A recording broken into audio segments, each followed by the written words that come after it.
everybody, Pete at Carpizzo's Kitchen, and today we have a treat for you. This is a chicken, right? So I'm going to give you the dotted line way to cut up a chicken.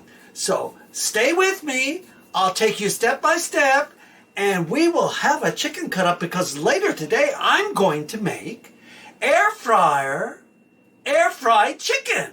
Italian style with breading and all. So we have to cut the chicken up first. So here's your chicken. Make sure it's a fresh chicken, ice cold from the refrigerator when you brought it home. Flip him over like this.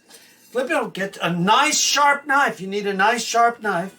And then start with your wings. So you come in there and you find the joint on the wings and you pull it back and you pull it back and you pull it back. Can you turn it so I can see it this? Well, you're going to show on this side now. Okay. There's one wing. And then we come in and we flip him over. I can't see that side. And we flip him over. And we flip him over. You know, we have armchair cutters here. We have people talking armchairs. And we flip him over and we cut around and we cut around and we cut around and we flip him over. We see we've cut and we cut and we pull it, pull it, pull it, pull it. Now you have two wings. Flip him over. Flip him over.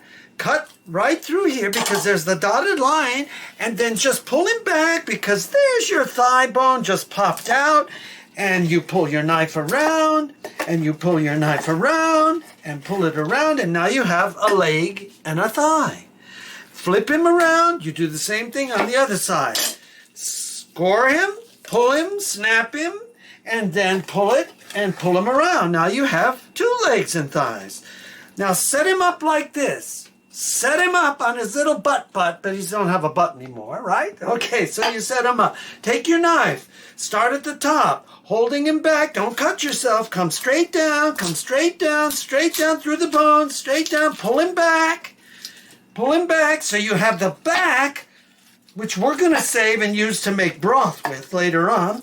And you have the back, and just pop him like this, and cut around, and now you have the back removed. Here's the back. Okay, we'll save that for later. Then take him like this, set him down, because now you have the breast, and this is a big breast. Cut, score like this, push with your knife, split him in half like this with your hands. So now the breastbone, you can see the breastbone here, right? There's the breastbone. Take your knife, come right next to that breastbone, come right down, cut like that, and now you have one half of the breast and the other half. So what we need to do is take and get this breastbone out of here. So just take your thumb, here it is, the breastbone, and pull it. It didn't pull out, it didn't pop out. That does happen occasionally. If that does, then we will cut and we will pull it out. So I'll be back in a little bit, and I'll show you how to cut these up. So for now, remember to subscribe to Heal, Eat, and Teach, because Carpizzo's Kitchen is all part of that. And like us in Facebook, and join our Facebook Carpizzo's Kitchen group and Carpizzo's page. So for now, I'll say, cook, eat, and enjoy. We love you all. This is Pete, out.